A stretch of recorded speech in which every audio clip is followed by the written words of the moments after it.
It's time for part 2 of the personal development story. This one is about how excitement, enthusiasm, and firm decision making actually overcame my choices of having solid logic, being in my comfort zone, and always being safe.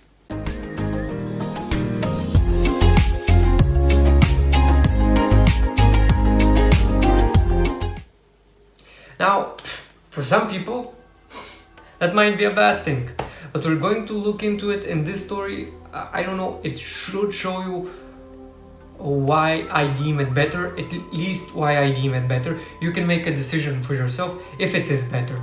But note that my excitement is way better than any hardships that I have gone through the last 5 years, because it's just always there waiting to be used.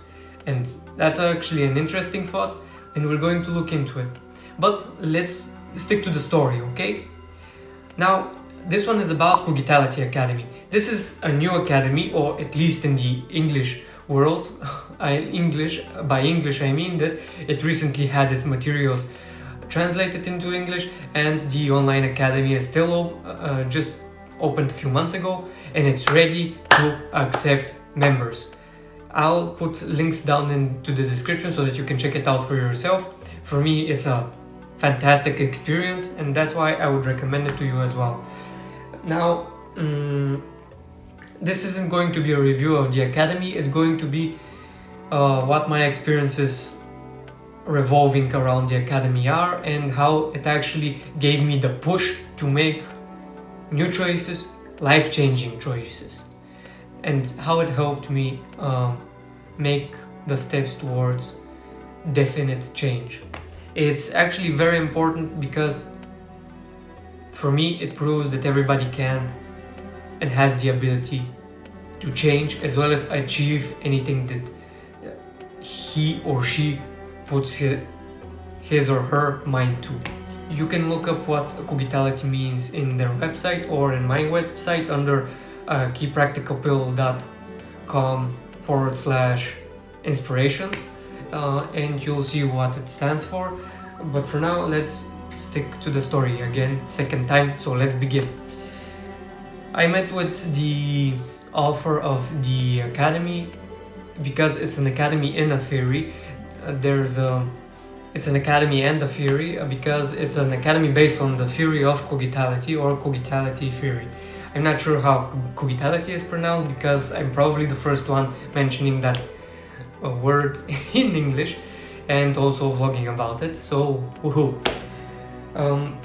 I met with the author the first time because we had a school project about the Big Bang Theory, and since a friend had gone to a seminar, a couple of seminars, he had started sharing the information, and I got curious what they could offer in that regard. It was a school project from our physics teacher, and my friend, my classmate, was the one that volunteered to make the presentation. As soon as he said that he will do it, I immediately knew where he was going to go, because that's how curious I was. So I raised my hand. Okay, it wasn't that fast, but later on in the story I was that fast.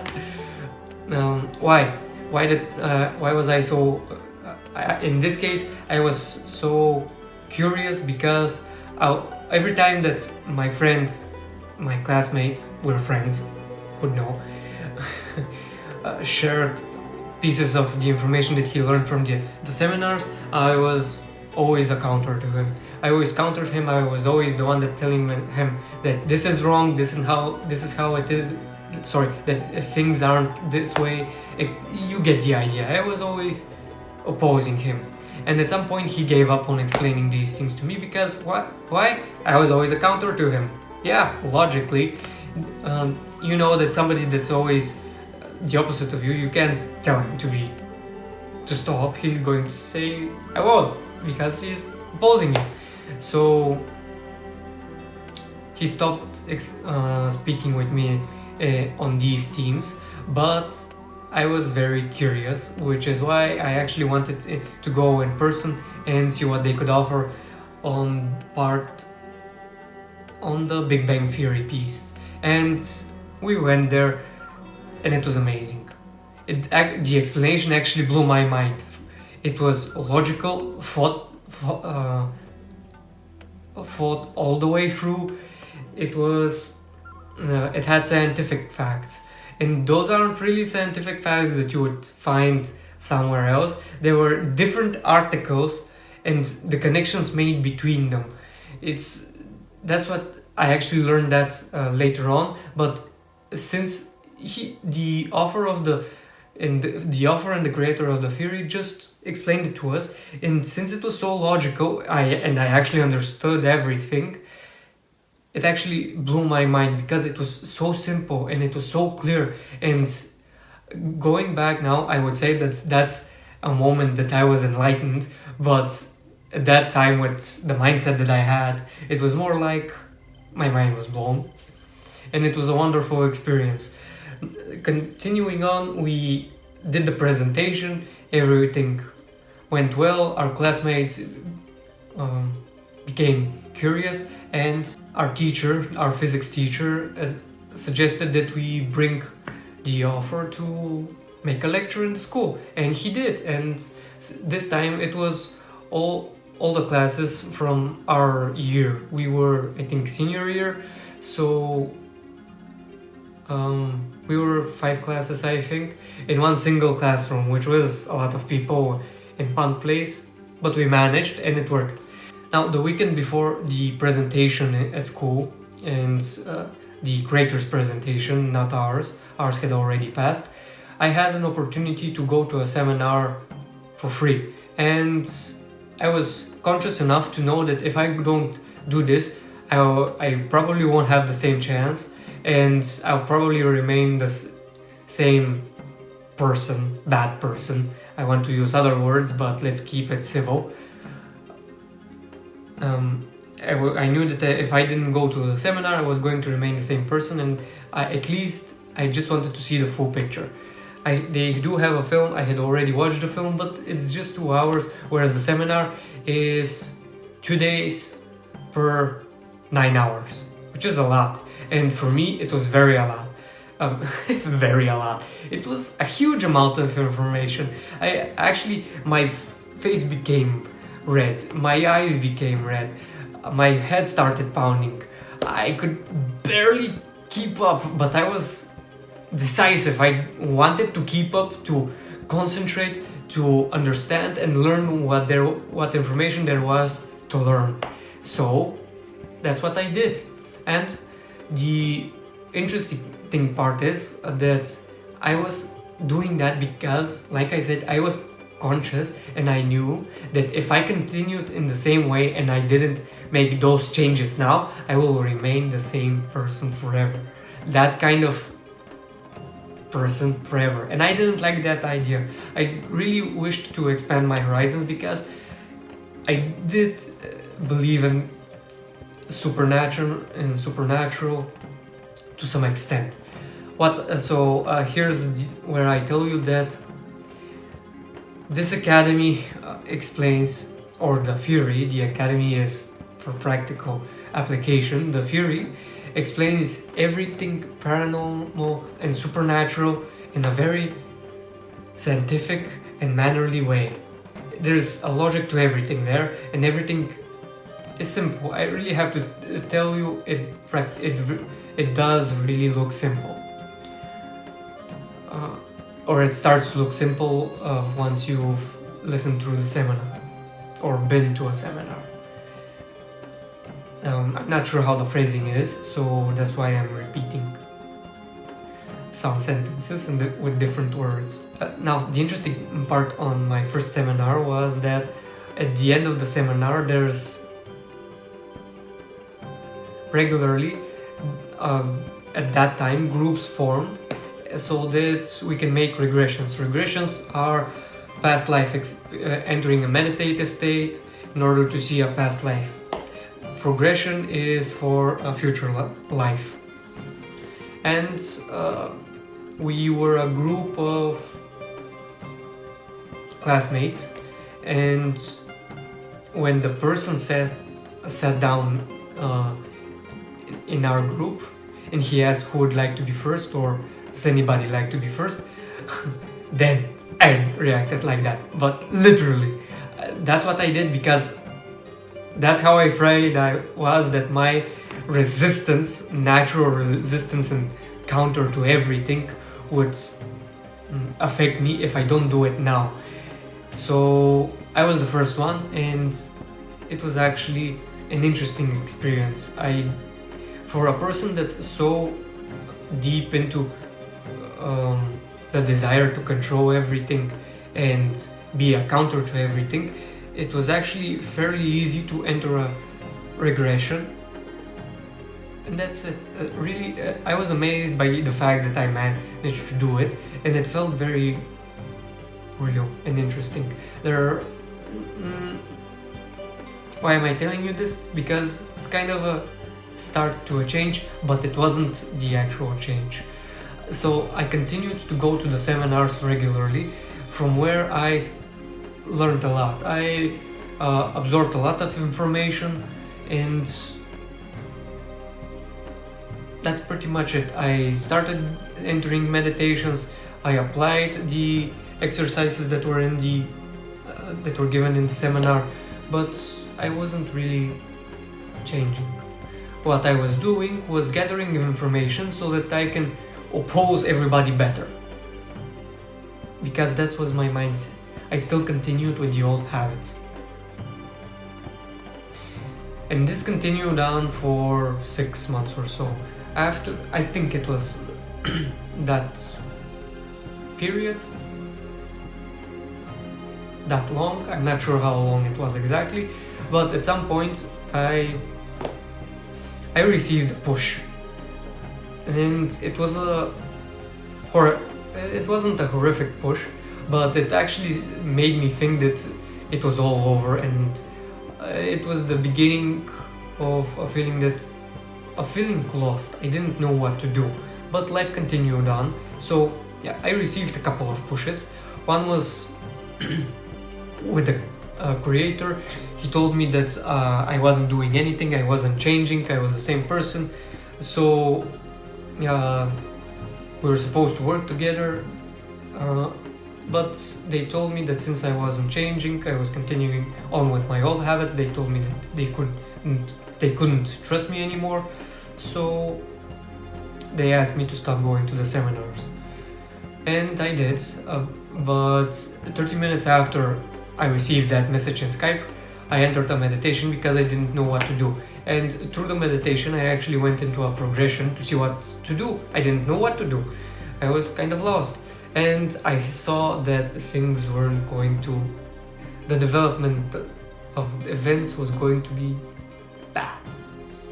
That was the second push.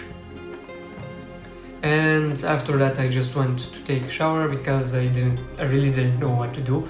And during the shower, I actually made a decision that there's no point in, there's no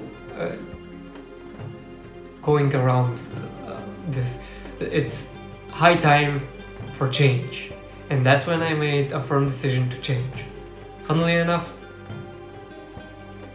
that wasn't the moment of change. It was just a decision. It isn't the actual change. So I practically in an hour or so I passed through the regular markers that we have, that might push us or give us ideas on what we can do. But at that time, the idea for change was that I had to start accepting, and accepting with understanding, and that meaning, because I was skeptical towards everything. I didn't really absorb the essence of the informations and the practices that were given to me, and that's something that Ivomir, the author of the academy, the creator of the academy, had told me in one personal consultation. So that was the only thing that I knew from where to start, because he told me how to start accepting. And if you're curious, it's doing something the moment that somebody tells you to do it, without just doing it. That's it.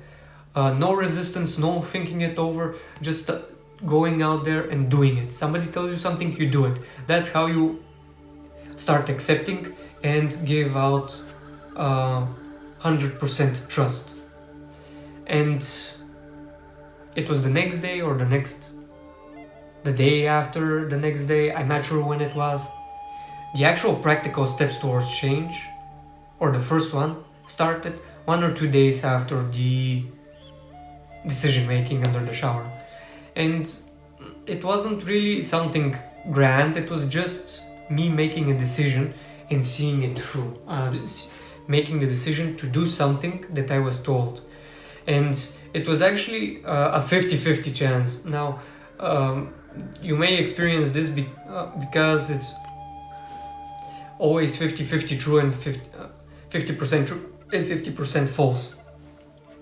So this is where you make choices and start walking in a specific direction. Why am I saying this? Because we were talking with colleagues from the university and we had an exam soon, so we were curious about our grades, something regarding our grades. I won't go into depth. But one of the colleagues said that I should go and ask the professor what will happen if we skip out on the exam. We had a system, that's why we were curious if we could or not. So he actually passed 1 or 2 minutes later, and I was very curious, is this the moment that I have to do it? Well, I did make the choice, so I did take that decision, so I guess I have to. And I ran after him just to catch him and ask him, so I did.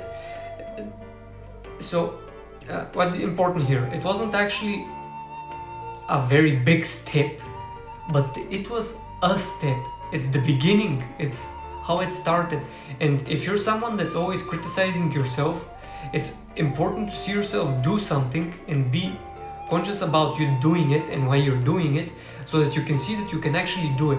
That's the moment in which you see that you can actually do something, change something, and be another person than the one that you're used to. So this was the first step. Continuing on, some weeks afterwards, maybe a month or two, I'm not sure how much, I had some other experiences in the same direction, right? Accepting and moving forward. So I really did become more understanding, because at some point I shared with Yvomir that I started understanding some of the things that he had said to me, and my acknowledgement of the fact that he had actually helped me was kind of the reason that they invited me back to come to a seminar. Now, before I was invited back to attend the seminar, I actually had some projects in the university that were connected with it.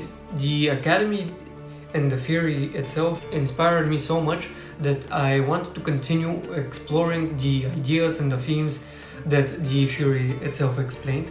So because that was our first semester, there was a project for the Big Bang Theory again, and since I already presented it once, I could do it again, and I was excited to share those emotions with another set of people that were new to me, and I believe that they could benefit from it. So I volunteered and I prepared for the presentation, and in order to train for it, I actually made 2 outside presentations with friends and family. So I had some experience, and during all those presentations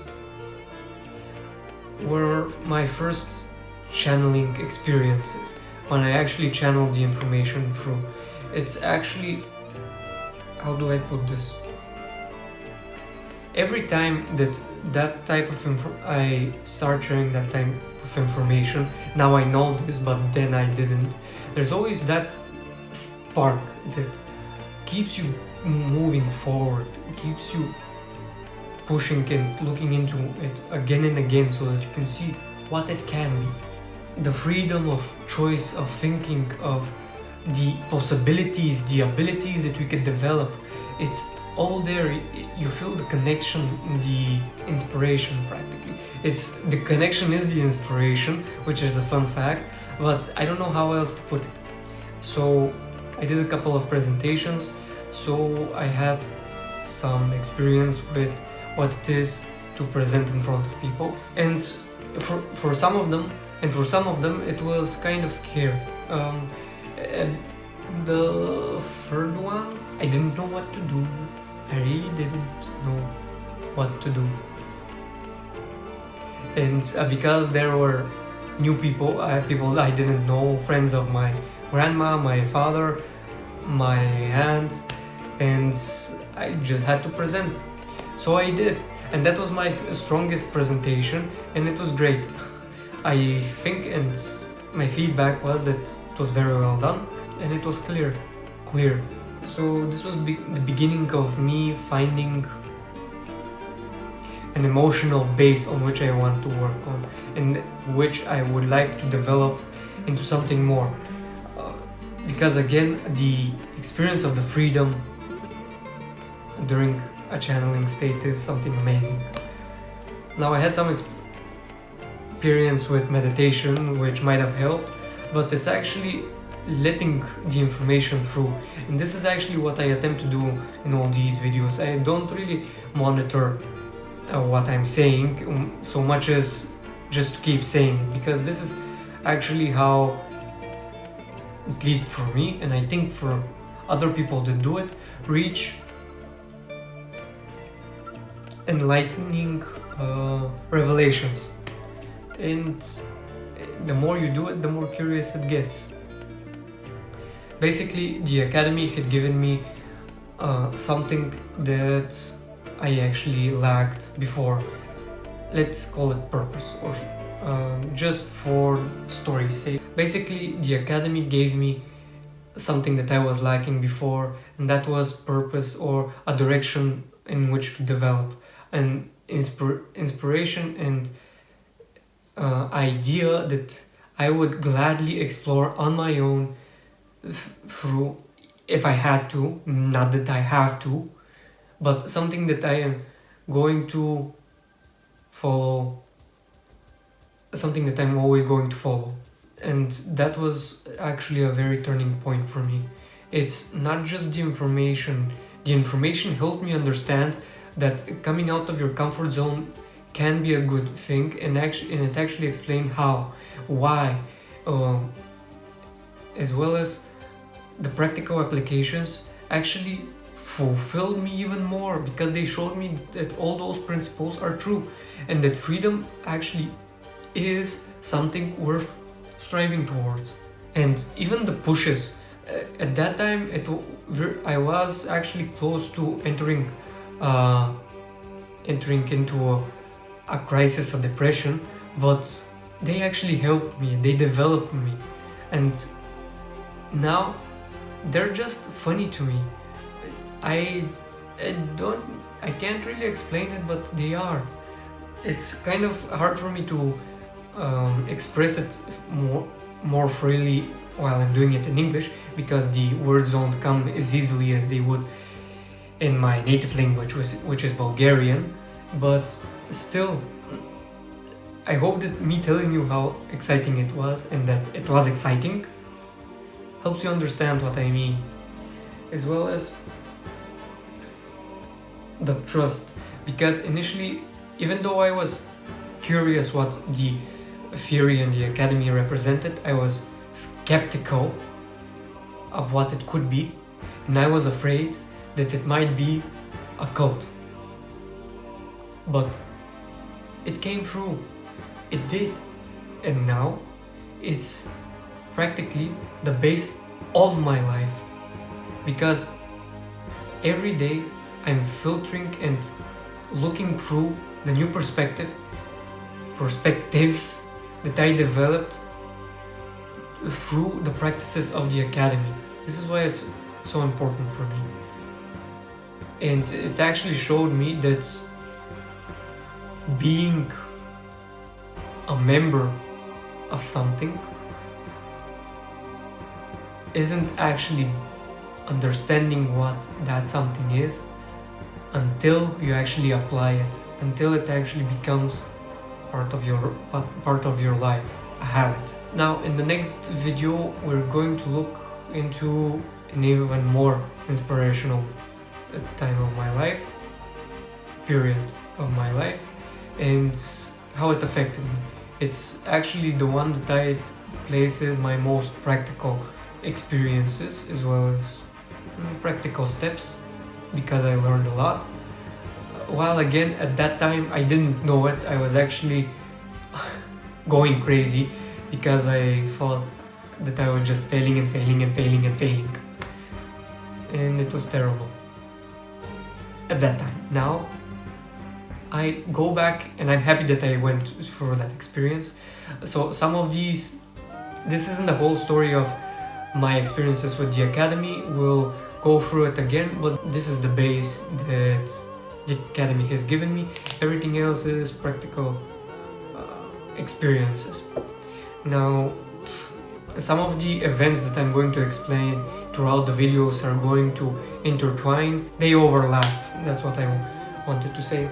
So stay with me if you're interested to see the story and look into more practical applications with a spiritual taste. Subscribe to the channel and share it with friends. Goodbye and until next time.